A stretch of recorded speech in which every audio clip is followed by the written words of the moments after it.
कुछ कुछ चीजें जो मेरे कई सहयोगियों ने कही, मैं उस बात को सामने रखता हूं क्योंकि अक्सर प्लेटफॉर्म पार्लियामेंट में इन दिनों बचा नहीं है कि कॉलिंग अटेंशन हो या कोई और शॉर्ट ड्यूरेशन डिस्कशन हो।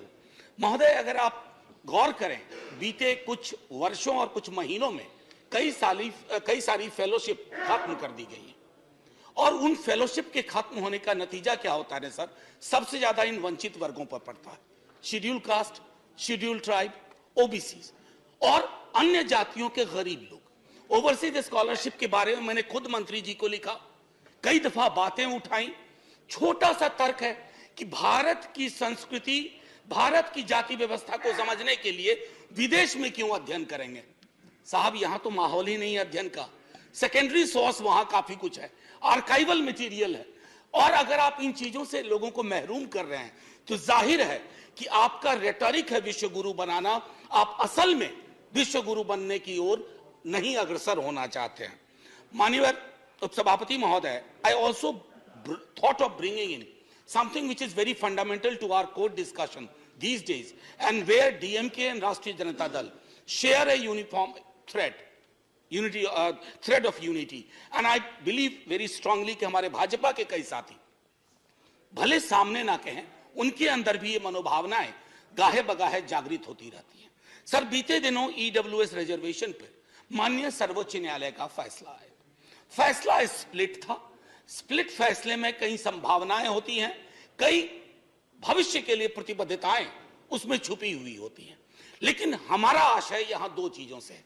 माननीय मंत्री महोदय, आपसे इसलिए अपील कर रहा हूं कि आपके अंदर कम से कम इन वर्गों और समूहों के लिए, बावजूद कि इकोसिस्टम आपके समर्थन में नहीं है, आपके अंदर एक दर्द है, मैं कई वर्षों से जानता हूं।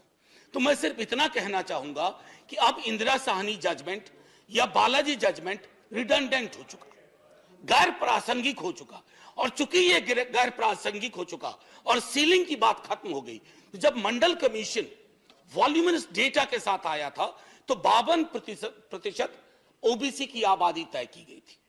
ये पीसमिल लेजिस्लेशन की आपको जरूरत नहीं पड़ेगी। फिर 52% को सिर्फ 27% में इसलिए महदूद किया गया क्योंकि सीलिंग का मामला था, टोटल होना था 49.5।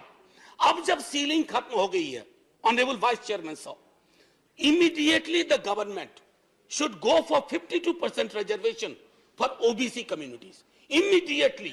अगर आप डिनाई कर रहे हैं तो आपके मनसा, वाचा, कर्मना में फर्क है।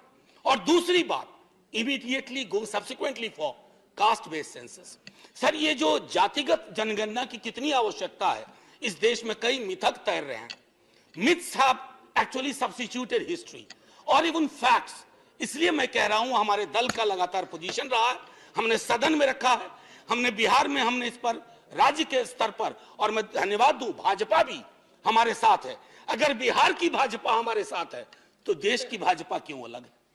आप देश के स्तर पर जातिगत जनगणना में जाइए ताकि यह पता चले कि यहां बाहर मूंगफली बेचने वाला कौन है, ट्रैफिक लाइट्स पे भारत का झंडा बेचता है दिन में 10-20, वो कौन है बच्चा, किसका बच्चा है, उसकी पृष्ठभूमि क्या है।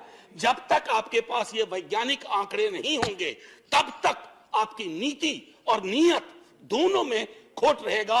और हम विपक्ष में इसलिए ऐसा नहीं कह रहे, हम चाहते हैं, हम आपको इलेक्ट्रली हराना चाहते हैं, लेकिन हम आपको रिडिक्यूल नहीं करना चाहते हैं। हम सिर्फ आपको इतना बताना चाहते हैं, अगर संविधान की शपथ ली है तो प्रस्तावना की पंक्तियों के अनुकूल आप जातिगत जनगणना में फौरी तौर पर जाइए। तब तक 52% आरक्षण सुनिश्चित करिए ओबीसी के लिए, और अंबेडकर साहब की मूर्ति पर जब माल्यार्पण करिए ना, तो कम से कम अंबेडकर साहब की कुछ बातों को अंतर्मन में ग्रहण भी कीजिए। माल्यार्पण सबसे आसान क्रिया है, अंतर्मन में ग्रहण करने में आपकी बहुत सारी बाध्यताएं जो वैचारिकी से आती हैं, पश्चिम के एक नगर से, वो पश्चिम भारत के एक नगर से, वो दूर होंगी। जय हिंद सर, धन्यवाद।